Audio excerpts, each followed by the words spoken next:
Բարև ձեզ սիրելի հայրենակիցներ, ողջունում եմ ձեզ համայնավարության մայրաքաղաք Երևանից։ Այսօր ներողություն, հունիսի 8-ն է 2025 թվական։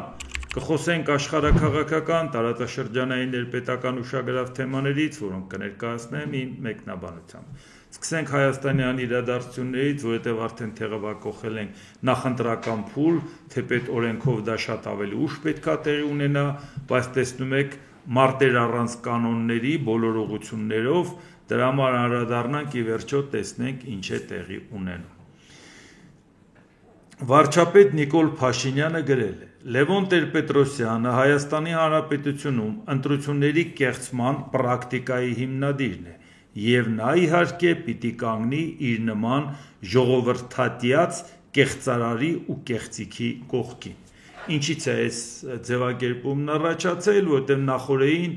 Հայաստանի Հանրապետության առաջին նախագահն այցելել էր Մայրաթոր Սուրբ Էջմիածին, ես դա կարդում եմ լուրերից, եւ առանձնազրույց ունեցել Գարեգին II ամենայն հայոց կաթողիկոսի հետ։ Զրույցի ընթացքում առաջին նախագահն իր լիակատար աջակցությունն է հայտնել վեհափառ հայրապետին, միաժամանակ խստիվ դատապարտելով հայոց 1700-ամյա եկեղեցու նկատմամբ Հայաստանի իշխանությունների հակասահմանադրական ոտնձգությունը։ Հիմա Նիկոլ Փաշինյանը գնահատական է տալի, որ Լևոն Տեր-Պետրոսյանը Հայաստանի Հանրապետությունում ընտրությունների կեղծման պրակտիկայի հիմնադիրն է։ Իհարկե, հաշվի առնելով այն հանգամանքը, որ Նիկոլ Փաշինյանը մտածում է, որ Լևոն Տեր-Պետրոսյանին էլ չսիրողներ կլինեն, բերեք այդ զանգվածին էլ մեզանով անենք, այդ ուղղությամբ էլ պայքար սկսենք, բայց առաջանում է մեկ ուրիշ խնդիր։ Այո, կարող է Լևոն Տեր-Պետրոսյանին չսիրողներ ըլնեն եւ միանշանակ միանգամայն արդարացիորեն, բայց հարց է ծագում, բա դու որտեղ էիր այդ ժամանակ։ Բա մարդիկ դա էլ են, չէ, հարցնում։ Բա լավ, եթե Նիկոլ Փաշինյանը Լևոն Տեր-Պետրոսյանը ընտրությունները կեղծել է 1995 եւ 1996 թվականներին, 95 թվականի խորհրդարանական, 96 թվականի նախագահական։ Բա Նիկոլ Փաշինյան 2007 թվականին, երբ որ Լևոն Տեր-Պետրոսյանը վերադարձավ, որպեսզի 2008 թվականի նախագահական ընտրությունների մասնակցի, բա այդ ժամանակ չգիտեիր, որ 96 թվականին Լևոն Տեր-Պետրոսյանը կեղծել էր ընտրությունները, բա որ ընեց գոռում էիր, կոկորդդ էիր պատռում, Լևոն գոռալով, ու նենց էիր գոռում, որ հաստատ մարդիկ հասկանում էր, որ միայն կոկորդդ չէիր պատռում, բա այդ ժամանակ այդ կեղծիքների մասին չգիտեիր, դրա համար օբյեկտիվ մարդիկ կընդունեն ասածդ, եթե իսկապես նայեն, թե ինչպիսին է եղել քո վերաբերմունքը այդ կեղծիքների ժամանակ, այլապես դու այդ կեղծիքների կրողն ու պատասխանատուն ես եւ շարունակում ես կրող ու պատասխանատու լինել, որովհետեւ հիմա պաշտոնի ես։ Դրա համար խնդիրը նա է, որ ես իհարկե իմ գնահատականը կտամ դրան, բայց ուզում եմ ասեմ հետեւյալը, որ շատ կարեւոր է, որ կամ սկզբունք ունես կամ չունես, ոչ թե ինչ որ մի ժամանակ հարմար առիթով հետադարձ հայացք գցես եւ գնահատականներ տաս այն բանին, որ այն ժամանակ մասնակից ես եղել եւ լրիվ ուրիշ վերաբերմունք ես ունեցել։ Եվ դրա համար ես ուզում եմ ասեմ, որ դա չի վերաբերվում միայն Հայաստանին։ Ձեր կարծիքը անկախ նայեք դուք ձեր վերաբերմունքը այս կամ այն երևույթի նկատմամբ ինչպիսին է, կոպիտ ասած քաղաքական առումով բարիկադի որ կողմն եք, պետք է զինված լինեք փաստերով, փաստարկներով, հիմնավորումներով։ Եթե ուզում եք միտեղ ձեր խոսքը առաջ տանեք, պետության շահերի դնելով Հայաստանի, ինչ որ մի բանավեճի մասնակցեք, հաշվի առնեք մի հանգամանք, որ Հայաստանը փոքր պետություն է, գոնե ձեր փաստարկներն ու հիմնավորումները 10 անգամ պետք է գերազանցի դիմացինի փաստարկն ու հիմնավորմանը, որ գոնե հավասարի է ձեզ հետ բանավիճեն, ձեզ այնքան լուրջ ընդունեն, որ ձեր հետ բանավիճեն, որտեւ իրանց երկրների կշիռը չափազանց մեծ է։ Այսինքն, եթե դուք դրանով չեք զինվում, նշանակում է դուք ընդհանրապես համարում եք, որ ձեր կարծիքը ոչ մեկին հետաքրքիր չի, ոչ էլ ուրիշի կարծիքը ձեր, այսինքն դուք որևէ տեղ պետության շահի համար որևէ մակարդակում կռիվ տալու ցանկություն չունեք։ Սա է հարցը, դրա համար ուզում եմ մենք օբյեկտիվորեն նայենք եւ Նիկոլ Փաշինյանն էլ կանդրադառնանք, նաեւ աշխարհի իրադարձությունների հետ կապված էլ այդ նույնը նայենք, սկզբունքը ինչպիսին է։ ԱՄՆ նախագահ Դոնալդ Տրամպը գործարար Իլոն Մասկի հետ հրապարակային բանավեճից հետո գործարարին անվանել է կոշտ թմբրամոլ։ Հիմա դա հարց է ծագում, այդ նոր իմացար, որ նա թմբրամոլ է։ Հենց նոր պարզվեց Ամերիկայի Միացյալ Նահանգների նախագահի համար։ Բան նա հաղթաթուղթ էր, նա քո համար նախընտրական գովազդ էր, այդ տեսեք ամենահաջողակ գործարարը, ամենաառաջավոր տեխնոլոգիաների մասնագետը, մեզ Մարս մոլորակ հանողը մեր կողքը կանգնած է, հիմա նոր թմրամոլ դառավ, եւ նույնն էլ վերաբերում է Մասկին։ Մասն էլ ամենավերջի վիրավորական արտահայտությունները խոսում է Տրամպի մասին, բայց այդ ինչ է իր քեզ կոտորում Տրամպի համար, ամեն ինչ անում նախագահին ոնց կարող են չենթարկվել, այս ճանել, այն ճանել, շարունակությունը նայենք։ Ամերիկացի միլիարդատեր Իլոն Մասկը եւ ԱՄՆ ֆինանսների նախարար Սքոթ Բեսենթը ծեծկրտուկ են սարքել Սպիտակ տան արևմտյան թևում Օվալաձև աշխատասենյակում լարված հանդիպումից հետո։ Սա ականատեսն է պատվել նախկին պաշտոնյա։ Նախարար Բեսենթը Մասկին հիշեցրել է դաշնային ծախսերը $1 տրիլիոն կրճատելու խոստման մասին։ Բեսենթը նրան մեղադրել է խարդախության համար եւ անվանել իսկական խարդախ։ Դրանից հետո Մասկը Բեսենթին ուսողրել է, ինչը հանգեցրել է նախարարի հակահարվածին եւ կռիվը շարունակվել է մինչեւ 3-րդ անձանց միջամտությունը։ Դուք տեսնում եք խայտարակությունը, ինչի մասին է խոսքը, Սպիտակ տանը ձեռնամարտի են բռնվում իրար հետ։ Եվ տեսեք ամբողջ աշխարհին էլ ներկայացնում են, թե ինչ է իրականում տեղի ունեցել։ Սքոթ Բեսենթը դիմել է Մասկին եւ ասել. դու խոստացել էիր մեզ $1 տրիլիոն կրճատումներ, իսկ հիմա մոտ 100 միլիարդ է, ինչքան կարելի է, ինչ ես անում։ Եվ հենց այդ պահին Իլոնը ֆիզիկապես արձագանքել է, դա նրա ցավոտ թեման է։ Դա վեճ չէր, դա ֆիզիկական բախում էր։ Բախումից հետո Տրամպը 100%-ով աջակցել է Բեսենթին։ Ինչի համար եմ ես սա ասում, որ բայն ժամանակ, որ Դոնալդ Տրամպը թույլ էր տալիս, որ Իլոն Մասկը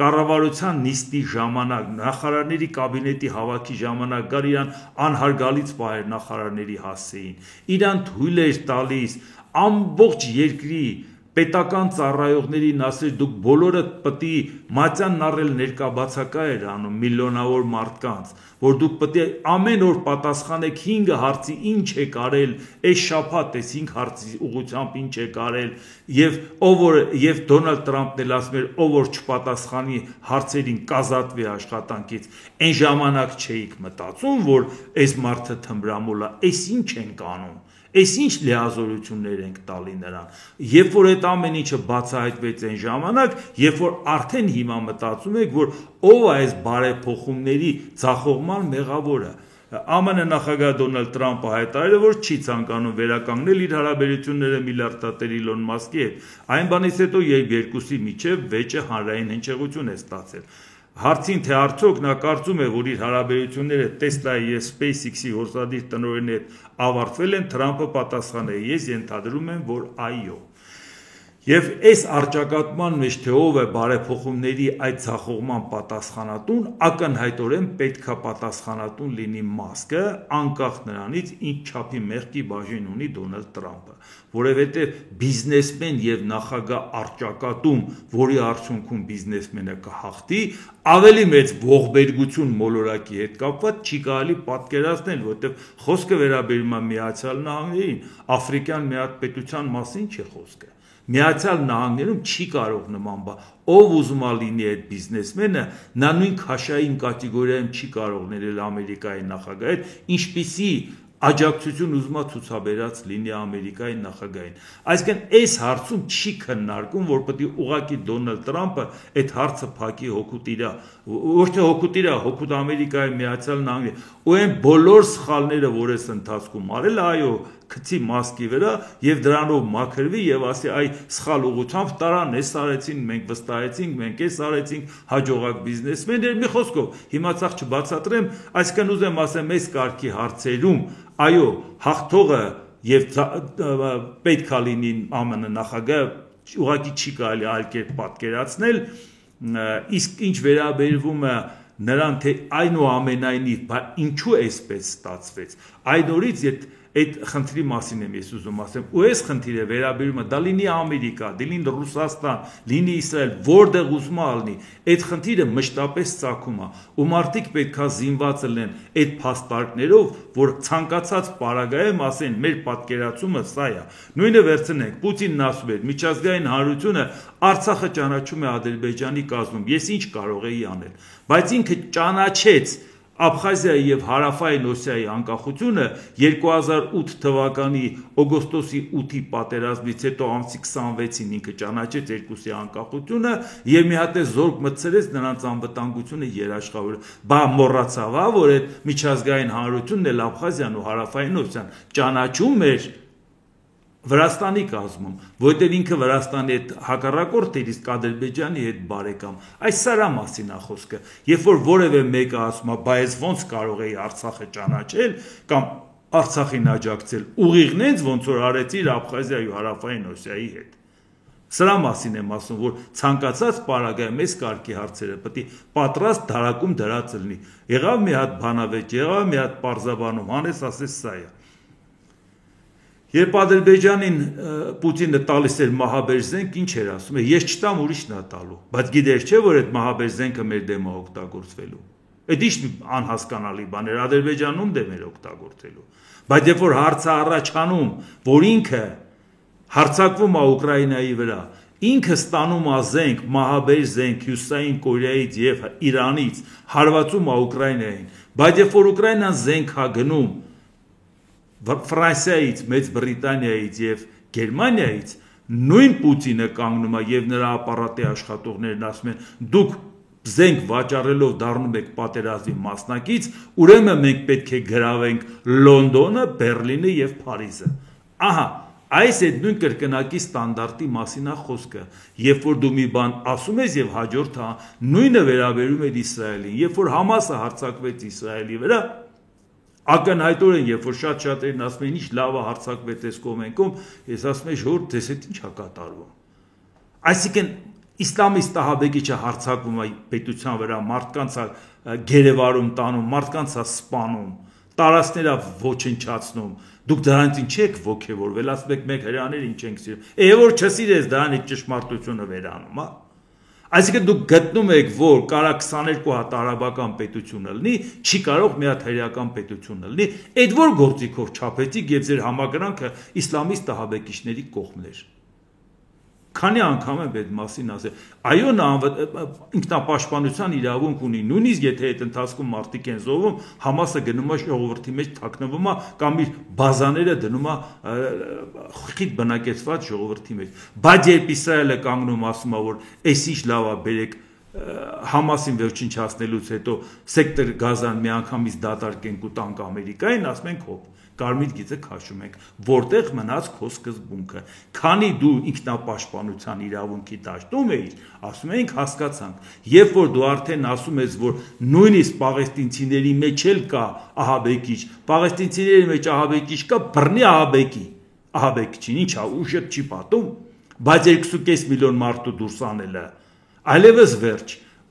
Ես ինչ եմ ասում, այս կարգի ցանկացած հարցը պետք է լինի, որպեսզի դու իմանաս, որ երբ որ Նիկոլ Փաշինյանը մի բանի մասին խոսում է, նույնը վերադառնանք նաև էլի Փաշինյանի ասածին, ես ինչի ցույց տվեցի, որ ուրիշի օրինակով էլ դու կարող ես տեսնել, որտեղ այդ սկզբունք կամ ունես կամ չունես, կապ չունի, դա Ամերիկան է, Ռուսաստանն է, Իսրայելն է, թե Հայաստանն է։ Նիկոլ Փաշինյանը, որ ասում էր, Հայաստանի Հանրապետությունը պետք է վճռորոշ ձայն ունենա ամենայն հայոց կաթողիկոսի ընտրության հարցում։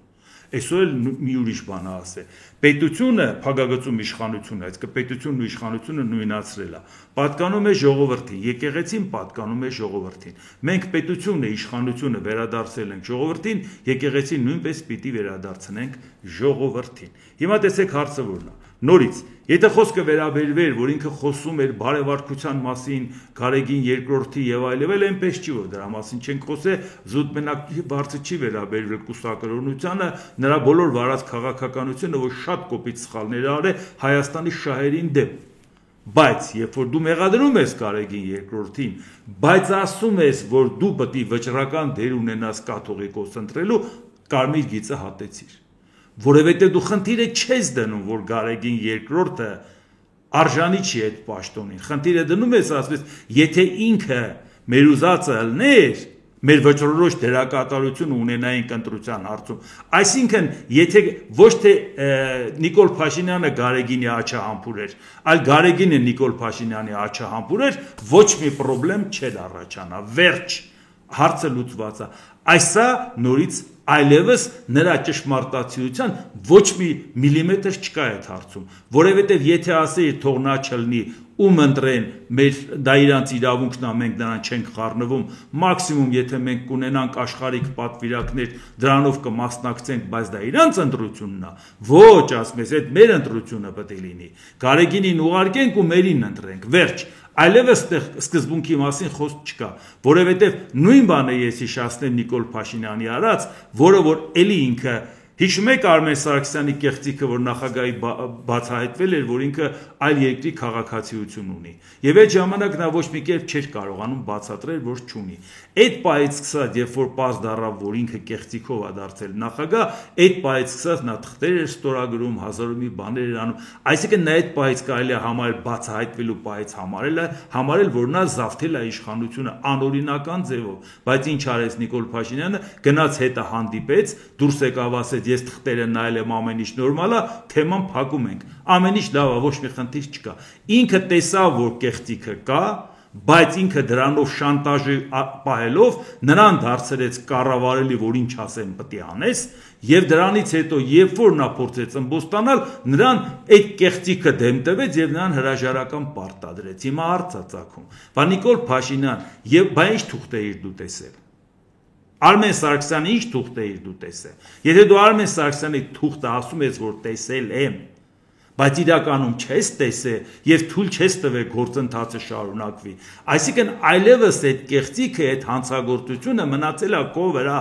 եթե մարդիկ Արմեն Սարգսյանի հետ կապված գործընթաց էին սկսում, որ ապացուցեն, որ ինքը անօրինական է ընտրվել, նա արդեն անցած է, նա արդեն նախագահ չի, բայց այսօր գործում է մի վարչապետ, որ այդ անօրինականությունը օրինականացրել է եւ այդ ընթացքում կատարել է բացահայտ հանցագործություն, բա ինչի դրա հետ կապված մեր իրավաբանները ուշադրություն չեն դարձնում, որ հրապարակայնորեն ինքը այդ կեղծիքը արդարացրեց եւ դրանով կանխեց գործընթացը, որ տեղի չունենա։ Այս սա է, որ որևէ դեպքում Նիկոլ Փաշինյանի ասածը իրանք Նիկոլ Փաշինյանն ասում է, դե ենթադրենք մեկը Արմեն Սարգսյանին չի սիրում, գցենք Արմեն Սարգսյանի վրա, ժողովուրդը ինձ կպաշտպանի։ Լևոն Տեր-Պետրոսյանին չեն սիրում, գցենք նրա վրա, ժողովուրդը կպաշտպանի։ Քոչարյանի, Սերժ Սարգսյանի, Գարեգին երկրորդին, ոչ, բայց այդ բոլորն ասում են, բա դու ինչ էիր անում դրա հետ կապված։ Այդ բոլորի հետ կապված դուք մեղսակցությունն ունես հավաքական բոլորի հետ կապված։ Դրա համար այսօր մենք տեսնում ենք ինչ կատաղի պայքարը, ու մենք պետք է մտածենք ժողովուրդ ջան, ինչ պետք է անենք, որպեսզի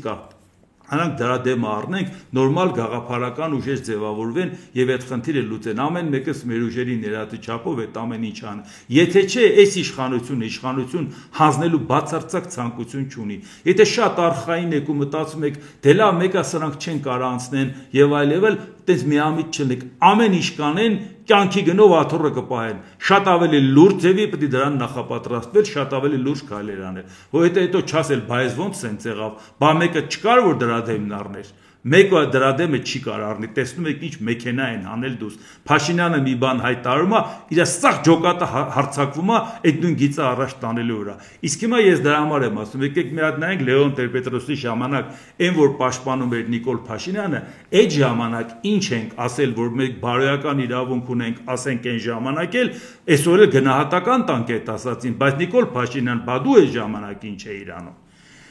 Ժամանակ Երևան 26 դեկտեմբեր 2007 թվական, այսինքն նախընտրական պրոցեսներ, երբ որ Լևոն Տեր-Պետրոսյանը հայտարարել էր, որ մի մոմենտ ասեց, դեռ չեմ որոշել գամ, հետ մարդիկ էլ ասում էին, պապին եթե հաստատ իմանա,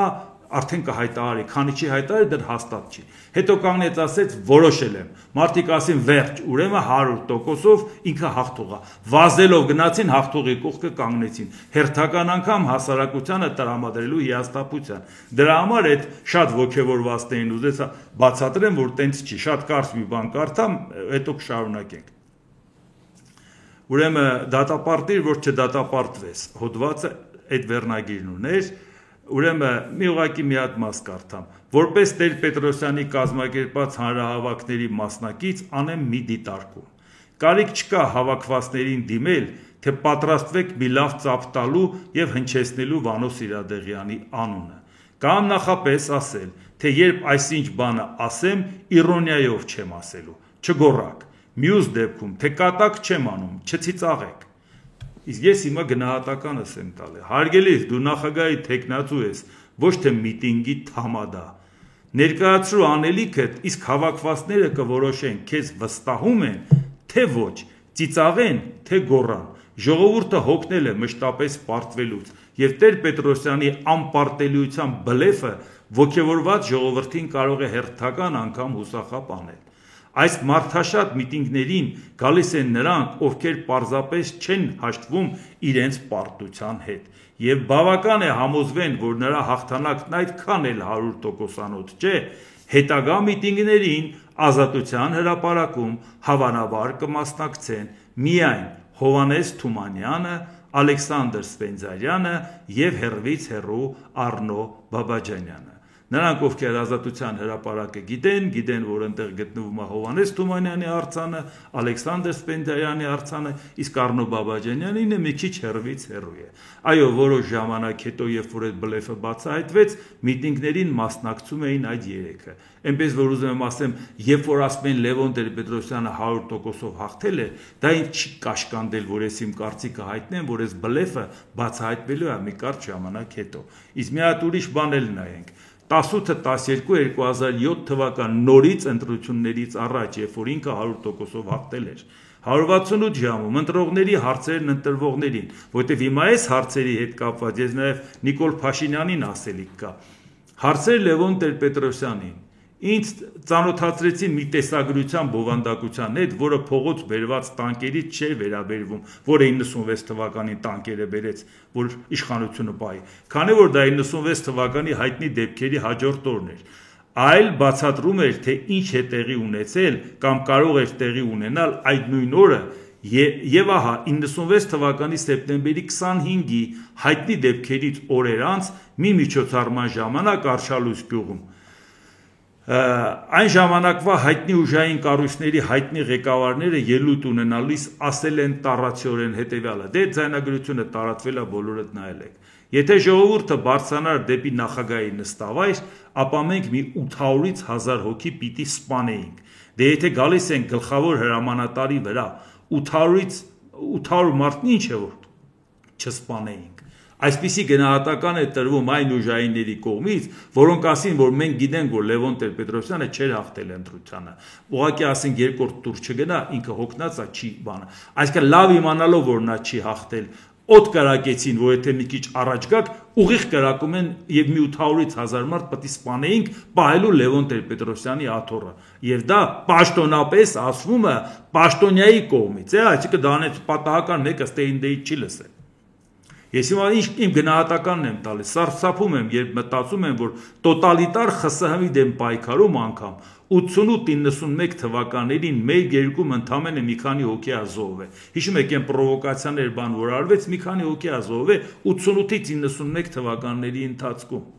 Ավելի դժվար է պատկերացնել, որ 91 թվականի ԽՍՀՄ-ի ամենադրամատիկ հեղաշրջման օգոստոսյան պուտչի ժամանակ զոհվել է ընդամենը 3 մարդ։ Եվ իշխանությունը զավթածները տեղի տվեցին ժողովրդի ճնշմանը, քանի որ պատրաստ չէին գնալ արյունալի բախումների ճանապարհով իշխանությունը պահելուն։ Մինչդեռ միշտ հեղաշրջումն իրականացնելը հաշվի էին առել ամեն մի մանրուք, իսկ պայքարը շուրջ 300 միլիոն բնակչություն ունեցող երկրի համար էր, աշխարհի ցամաքի 1/6-ի վրա տիրապետություն հաստատելու, աշխարհի գրեթե կեսի վրա ազդեցություն ունենալու, իսկ մեր մոտ կարող են այդպես սառնասրտորեն խոսել 1000-ի հասնող զոհերի մասին, իսկ թե որքան մարդ էլ այդ խոճապի ժամանակ ոտատակ կընկներ ու կզոհվեր, դրա մասին մտածելիս անգամ փշաքաղվում է մարդ։ Հիմա հարց Լևոն Տեր-Պետրոսյանին։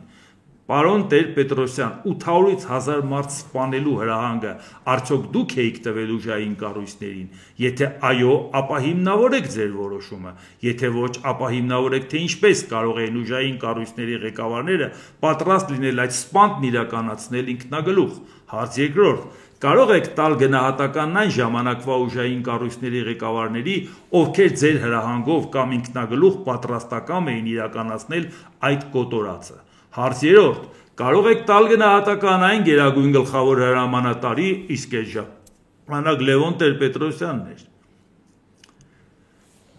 ում հանձնարարությամբ կամ հանցավոր անգործությամբ կարող է իրականություն դառնալ այդ եղեռնագործությունը։ Այդ գնով պահած իշխանությունը 1.5 տարի չանցած այդպես խուճապահար հանձնեցիք։ Պատճառը հայտնի ուժերի կողմից ներկայացվել է հրաժարականի պահանջ, որը դուք ընդունեցիք, ասել է, թե տանկով մնացողը տանկից էլ գնաց։ Սա եղել է մինչև ընտրությունը, եւ չենք վախեցել, որ Լևոն Տեր-Պետրոսյանը կհաղթի եւ մեր հետևից կընկնի, կասի այդ ինչ էի ասում։ Բա որտեղ էր այդ ժամանակ Նիկոլ Փաշինյանը։ Այդ ժամանակ ինքը, բայց ասում ենք ընտրություններից առաջ։ Բա Նիկոլ Փաշինյան, դու որտեղ էիր։ Այդ Լևոն Տեր-Պետրոսյանին չէիր արդարացնում։ Կամ եթե հիմա եկեղեցի, աշխարհիկ իշխանություն, արճակատում, ինչ-որ բաներ դնել, բայց նույն բաների մեջով չենք անցել, 2008 թվականի ապրիլին կարծամ հրապարակ օրաթերթ Լևոն Տեր-Պետրոսյանի օրոք քահանան միաժամանակ իշխող կուսակցության նախագահն էր։ Էլուր մնաց աշխարհիկ պետության հիմնական չափորոշիչը, եկեղեցին պետք է անջատ լինի պետությունից։ Առաջին նախագահի կոշտ միջամտությամբ արդյունքում ամենայն հայոց կաթողիկոս ընտրվեց, մեծի տան Կիլիկիո կաթողիկոսը, մինչդեռ մեր երկիրը նոր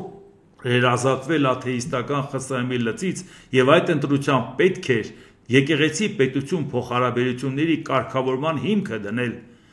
Համայնավարները կոմունիզմի կառուցումը ներկայացնում են որպես գերագույն նպատակ, մարդիկ գիտեին, թե հանուն ինչի են զրկանքներ կրում, քանզի իրենց սերունդների պայծառ ապագան էին կերտում։ Հասկանալի է, որ այդ պրոպագանդան սին էր, բայց դրանով մանուկ հասակից մարդկանց դաստիարակում էին իրենց հասարակարգի արժեքներով։ Փլուզվեց այդ երկիրը, հետը տանելով նաև իր գաղափարախոսությունը, բայց մի օրում անկախության հետ միասին հասարակությունը հավատացյալ չդարձավ, երբ վերջին 70 տարին այլ արժեքներով էր ապրել։ Աստծո հետ հաղորդակցվելու հարցում մենք ճանապարհ ունեինք անցնելու, նաև ընտրություն ունեինք անելու, սակայն օրվա իշխանությունն իր համար նախընտրելի կաթողիկոս նշանակեց։ Հետո էլ զարմանում ենք, թե ինչու է մեր հասարակությունն այսքան նյութապաշտ։ Ժողովուրդ ջան, բայց ժամանակ եթե նույնիսկ մարտի 1-ին համարենք Լևոն Տեր-Պետրոսյանը գնաց տանը նստեց եւ չօգնեց նրանց, բա դրանից հետո Նիկոլ Փաշինյանը ինչի գնաց նրա ցուցակով падգամավոր դառավ։ Այս ամեն ինչի մասին ինքը չգիտեր,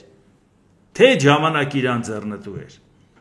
Հայաստանի վարչապետ նշանակվեց Լեռնային Ղարաբաղի Հանրապետության նախագահը։ Մինչդեռ 95 թվականին ընդունված սահմանադրությամբ Լեռնային Ղարաբաղը որևէ կարգավիճակով ու վարչատարածքային բաժանման ընդգրկված չէր Հայաստանի կազմում։ Այսինքն աշխարհին ներկայացվել էր, որ ԼՂՀ-ն ինքնիշխան պետություն է, թեկուզ չճանաչված։ Մեկ էլ հանկարծ ընտրված նախագահը նշանակվում է ուրիշ երկրի թեկուզ եղբայրական վարչապետ։ Դրանով իսկ հարված հասցնելով Ղարաբաղը միջազգային հանրության կողմից որպես ինքնուրույն միավոր ընկալվելուն։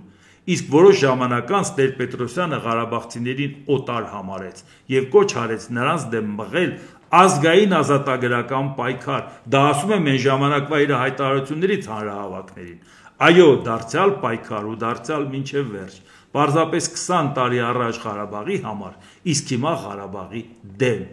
Բա որտեղ է Լևոն Տեր-Պետրոսյանի կողքը կանգնած Նիկոլ Փաշինյանը, որ հիմա հերվից գնահատականներ է տալի։ Այդ գնահատականները, որ տալիս են, ինքը ճղճղալով ֆրֆռում էր։ Լևոն գոռալով ֆրֆռում էր։ Ես դրա համար եմ ասում, ժողովուրդ ջան, այս ամեն ինչի հետ կապված Լևոն Տեր-Պետրոսյանը մոռացված էր եւ ասպարեզում չէր։ Կարող են ընդհանրապես չնկատեին էլ, թե գնաց կաթողիկոսի հետ հանդիպես, թե լավ հանդիպես մի բաներ ասեց, բայց չէ, Փաշինյանին պետք էր առիթն օգտագործել։ Եթե առիթն օգտագործում ես ու հիշացնում ես, դե մենք էլ ենք հիշացնում, բա դու ինչ էիր անում այդ ժամանակ։ 11 ապրիլ 2008 թվական։ Էլի նորից հրապարակ օրաթերթ։ Հարց Լևոն Տեր-Պետրոսյանին, ինչու Տեր-Պետրոսյանը 98 թվականին շնորհավորեց Ռոբերտ Քոչարյանին ընտրվելու կապակցությամբ ու մասնակցեց նրա երթմնակալության արարողությանը։ Պատկերացնում եք կանգնել ասելա իշխանության ուժերը, հայտնի ուժերը ինձ հրաժարականի պահանջ են ներկայացրել եւ իշխանությունը անօրինական զավթելա Ռոբերտ Քոչարյանը, դու գնում ես մասնակցում ես նրա երթմնակալության արարողությանը։ Ես շնորհավորում ես նրան։ Միթե իր շնորհավորական ուղերձով առաջին նախագահը չօրինականացրեց Քոչարյանի ընտրությունը ու նաև դրանով չբացառեց իր պաշտոնանկությունը որպես հեղաշրջում ներկայացնելը Մինչդեռ խոսել Զավթիչի օրինական ընտրված լինելու մասին այն էլ առաջադրման իրավունք չունենալու դեպքում գիտեք կեղծ տեղեկանքով պարզապես լուրջ չէ Սա բայց ժամանակ որտեղ էր Նիկոլ Փաշինյանը Այնպես որ Նիկոլ Փաշինյանը եթե ցանկանում է ուրիշին մեղադրել, այս բոլորի մեղքը քո մեջ է, որովհետև դու հիմա շարունակում ես նրանց մեղքերը։ Հարց 2 ինչու էր այսքան տարի Տեր-Պետրոսյանը լռում, երբ հիմա նշում է, թե այս ընթացքում Հայաստանը վերածվել է ավազակապետության։ Թե ինչու է լռում, թեպետ ոչ համոզիչ այնուամենից մի կերպ բացատրել են։ Բայց այդ դեպքում ինչու է լռությունը խախտում միայն Քոչարյանի օգտին, շնորհավորում ընտրվելու կապակցությամբ, մասնակցում ինագուրացիայի արարողությանը, ժողովրդին կոչ անում հոկտեմբերի 27-ից հետո համախմբվել Քոչարյանի շուրջ։ Այսա ասել է Լևոն Տեր-Պետրոսյանը։ Այնպես որ այս մասին ասել ենք ժամանակին, ինչ էր անում Նիկոլ Փաշինյանը, Լևոն գոռելով թռչկոտում էր փողոցներով։ Այսինքն առաջին նախագահը պարտավորություն էր ստանձնել ոչ միայն չխանգարել Քոչարյանին, այլև բախտորոշ պահերին սատար կանգնել նրան։ Եվ մեկ էլ ուշադրություն դարձրեք, այսօր նաև հարց, որ առաջացավ մարտի 1-ի հետ կապված, նաև Ալեն Սիմոնյանը շատ կոպիտ ձևով խոսելով, որ Լևոն Տեր-Պետրոսյանը թողեց, գնաց, այս արեց, այն արեց եւ այլ, բայց դրանից հետո ինչի Նիկոլ Փաշինյանը մտավ այդ դավաճանի ցուցակ, երբ որ իրան թողել էր փողոցում ու ինքը տանից դուրս չէր եկել։ Այդ բայց գնահատականը, որ տալիս եք Նիկոլ Փաշինյանին կողքը չտեսակ ցուցակի մեջ։ Իսկ հիմա նայենք դրա հետ կապված, այո, Լևոն Տեր-Պետրոսյանը որ դուրս չեկավ, մենք ժամանակին գնահատական ենք տվել, դուք կողքն եք եղել։ 2008 թվական մարտի 1-ի դեպքերի հետո, եթե Լևոն Տեր-Պետրոսյանի պայքարը իր համար իսկապես օտարի դեմ էր, ինչու խուսափեց մինչև վերջ պայքարելուց, իր ապաստանում թաքնվեց, որովհետև ասում էր պայքարը մողոլ թաթարների դեմ է։ Ես էլ եթե մողոլ թաթարների դեմ է պայքարը, ես էլ օրինակը մողոլ թաթարներից եմ բերում։ Երբ Կուլիկովոյի ճակատամարտում Մամայ խանը կանգնած էր ռուս զորքի առջև, Դմիտրի Դանսկոյը չասաց, չէ, տանից դուրս չեմ գա, մինչև Մամայը ինձ ախրաննիկ չտա։ Այսինքն Լևոն Տեր-Պետրոսյանն ասում էր, ես մողոլ թաթարները թող ինձ թիկնապահ տան, որ գնամ ազատության հրապարակ։ Մողոլ թաթարներից թիկնապահ էիր ուզում, բայց դա ենք բացատրում, Ժողովուրդ ջան, էսի չեք անում։ Դրա համար Կուլիկովոյի ճակատամարտի օրինակը բերեցի մողոլ թաթարի դեմ կռվողը, մողոլ թաթարից թիկնապահ չի ուզում։ Ուրեմն հեղափոխական առաջնորդից մինչև Գապոն Քահանա ընդամենը մեկ քայլ է, նախկին նախագահը հենց այդ քայլը կատարեց, երբ լքեց իր կոչով հեղափոխական պայքարի ելածներին։ Նա ասում էր, թող ոչ մի զոհ չպահանջվի ինձնից բացի, բայց մի քանի ժամ հետո հրաժարվեց ողջ պատասխանատվությունից։ Այսա պետք է գիտակցի ժողովրդի այդ հատվածը, որն իրեն պայքարի հանածը բոլորովին էլ հեղափոխական հերոս չէ, համոզված է Էդվարդ Անտոնյանը։ Հիմա այս ինչի համար եմ ասում։ Այս ամեն ինչը մենք նայում ենք միայն նրա համար, որ ասենք Նիկոլ Փաշինյան, բա դու որտեղ էիր։ Մենք տեսար որտեղ էինք։ Մենք չէինք կարող լինել այն մարդու կողքը, որը այսպես է վարվել մեր երկրի հետ։ Եվ հրապարակային ենք ասել։ Չենք վախեցել, որ ինքը որ հաղթի, մեր վերջը կտան։ Որովհետև այսօր էլ չենք վախենում։ Գիտեք այսօր ինչքան մարդ է ասում, որ Պուտինը որ հաղթի Ուկրաինայում, շուրգա մտնի Հայաստան, ձեր հալը կտեսնեք։ Այսինքն նա ուրախ է, որ Պուտինը Հայաստանը գրավի, մտածում է, որ դրանից ես պետք է հուզվեմ, որ իմ հալը պետք է տեսնեմ։ Ժողովուրդ ջան, ես Աստված մի արասե, որ իմ երկիրը այն օրն ընկնի, որ Ռուսաստանը գրավի, բայց եթե ես այնքան արժանիք ունենամ իմ պետության համար, որ Աստված մի արասը պրոբլեմ առաջանա ու պետք է գան ինձ տանեն պատի տակ գնդակահարեն, դա միայն պատիվ կհամարեմ, որ այդ աշճանի ծառայություն եմ մատուցել, որ արժանացել եմ այդ պետության համար պատի տակ գնդակահարվելու։ Ես չեմ վախենում, հանգիստ եղեք, հա։ Դուք մտածեք, թե ինչ արժեք կրողներ եք, որևէ անգամ իր ժամանակ որևէ մեկին չեմ վախեցել ասելու, բա որ հանկարծ հաղթեն ինչ ենք անելու։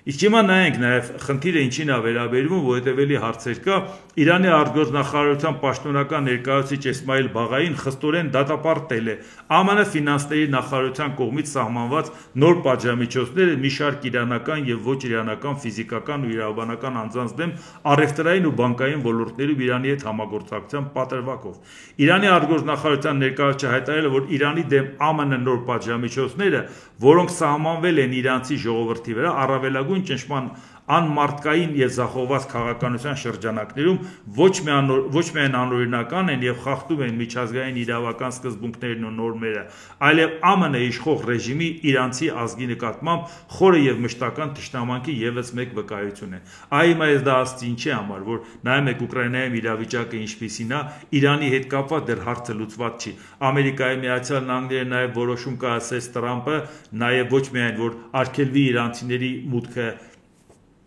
Ամերիկայի Միացյալ Նահանգներ հիմա բանակցությունն է գնում, ասում է, եթե համաձայնության չգանք, հարվածելու ենք Իրանին, դուք պատկերացնում եք, շատ ենք խոսել, ինչ է նշանակում այդ հարվածը, մեզ համար դա իրոք կատաստրոֆիկ վտանգավոր կարող է լինել, եւ ինչ է նշանակում, եթե Ամերիկան զիջի։ Դա էլ մեր շահերից չի բխում։ Պետք է համաձայնվեն, կամ ամեն մեկը մի կողմ քաշվի, չհամաձայնվեն, հանգիստ իրար համար ապրեն, բայց ոչ մի պարագայում պարտվող չլինի։ Հենց պարտվող եղավ, շատ լուրջ վտանգ կունենանք մենք։ Ինչպես տեսնում եք, շարունակվում է դա։